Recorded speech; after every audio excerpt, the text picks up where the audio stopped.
that could have been one. I hate to put my dog on this.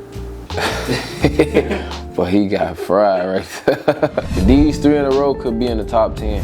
What's going on YouTube? It's Jay Reed here. I'm back with another YouTube. I appreciate the support and all my fans out there showing love. Obviously it was a long year full of adversity, but we prevailed through it. So appreciate all y'all support. Today I'm gonna be reacting to some of the top routes in the league from this year, and y'all gonna get my live reaction from it. Before we start, what was your favorite route of the season? I ain't really had that much with me being out with injury, but I would definitely say the Lil Whirly-Bird route against the Bears in the playoffs. What was going through your mind on that route? I already knew I was getting in the box at that point. I ain't gonna lie. I seen the look. We had the premier look, had me matched up on the backer. So I was just ready for J Love to, make the check and then, get in the box. All right, right here, this first route, we got Lions versus Cowboys, good on good. Jameson Williams versus Bland. I ain't gonna lie, man, I love this route right here.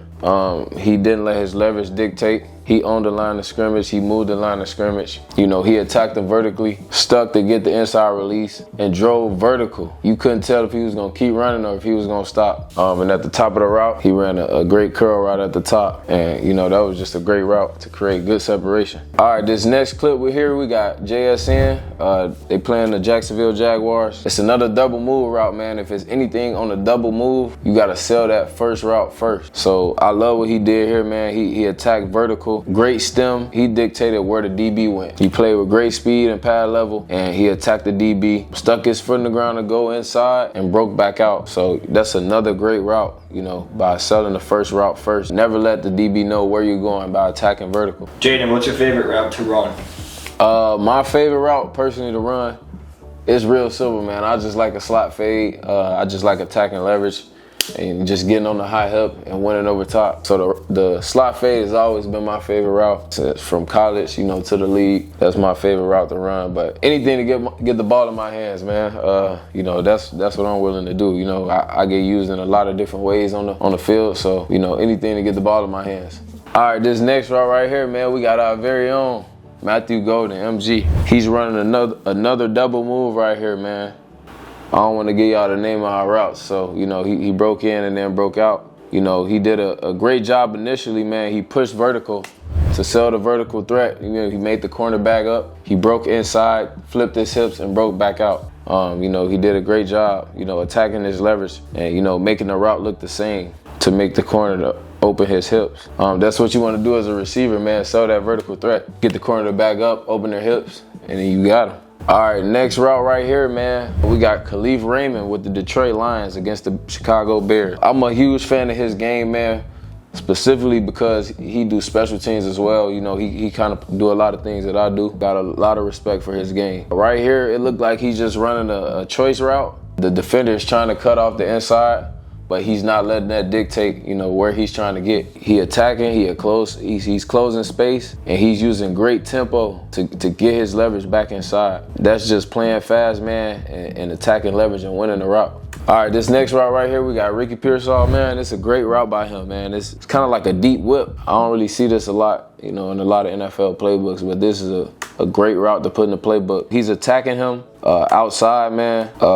He's stemming vertical, selling the first route, broke in, completely flipped the DB hips, and broke back out with great feet. So that's a great route by him, man. Just attacking leverage, playing fast, and getting in and out of his break. That's a great route to have in the playbook. All right, this next route right here, man, we got Evan Ingram from the Denver Broncos. They facing the Washington Commanders. This right here, we call it a juke route. This kind of a route, you just got to break them off. You got to win. You got him matched up on a linebacker, which is a great matchup. He did a great job posing his will, attacking vertical, resetting and striking and getting back inside where he wanted to go.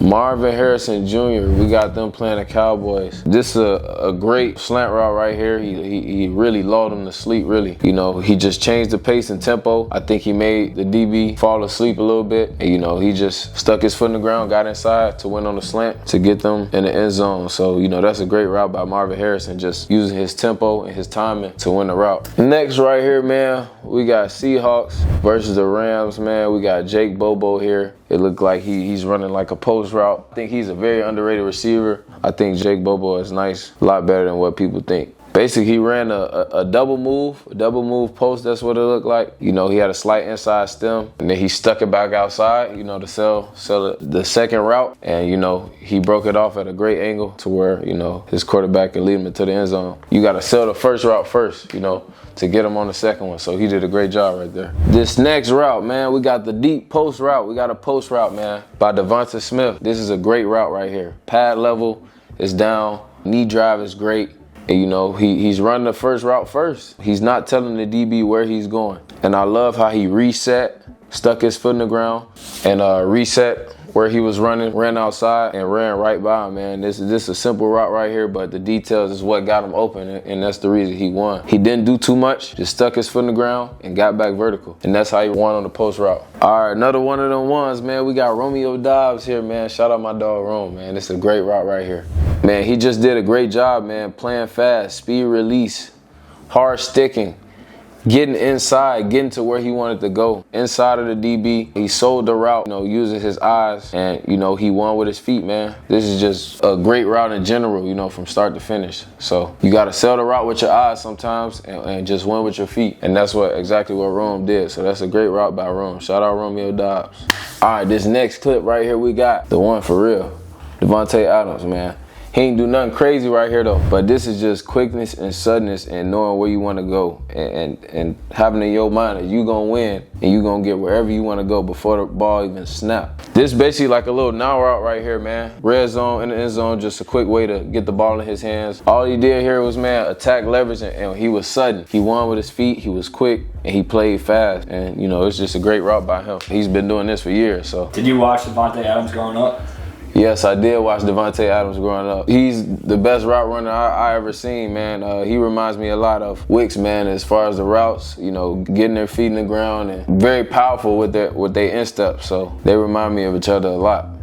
All right, this next route, man, by Puka Nacua, man. I've never seen somebody run so many inside release goals, but he get it done. Right here, man, he's just playing fast and physical as he should. Wins the inside release, and he re-stems, man. You know, that set him up to win the route. He got inside, got vertical, re-stem, and, you know, it was over for the DB. You know, that was just a great job by him getting inside, winning leverage, and playing fast and physical. All right, number 8, man, we back to JSN, man. Great stop and go route. Nothing crazy here, man. He just knows his leverage. He see where the DB is playing. The DB is flat-footed. Stopped on a dime and got back out of his break quick. Just a quick stop and go and get on the high hip. That's what the stop and go is about, man. You want to win at that next level, that second level release. And he just got on that high hip and won the route. So great route by JSN. All right, y'all, before I get to this last clip, make sure y'all like, comment, and subscribe to my YouTube channel, man. Appreciate all the supporters out there. We got the last route. We got Lab McConkey, man. He's got a slant route in the red zone. He's doing a great job. He sees the DB's leverage. He's on the outside, so he's attacking his leverage, making the DB panic, and closing his cushion on the DB, and just a very sudden 1-2 to create separation to get him in the end zone. So, you know, that's a great route by him. You know, you got to attack the DB leverage, get on his toes, and make him panic, and that's exactly what he did right here to win on the route. Great route here by Lad to get them in the end zone and get them 6. How different is your route running in the red zone compared to playing the rest of the field? It's definitely a lot different, man. When you out in the field, open up your stride a little more, you know, attack vertically a lot more. Usually when you get in the red zone, you're seeing a lot more man, so you're using a lot more releases, trying to attack leverages, get in and outside, and you know, that's just how it works. You know, when you playing in the red zone in the field, you're getting different looks from DBs, so you just got to react to the coverage and the leverages that you get and play fast, man. So whatever you do, just play fast and win, play physical. So that's the difference between the red zone and out in the field. Again, thank y'all for tapping in with me today on the video, man. Just do me one more favor. Y'all comment whatever content y'all want to see or whatever topics y'all want me to talk about for the next video. So thank you again, and don't forget to like, comment, and subscribe to my YouTube.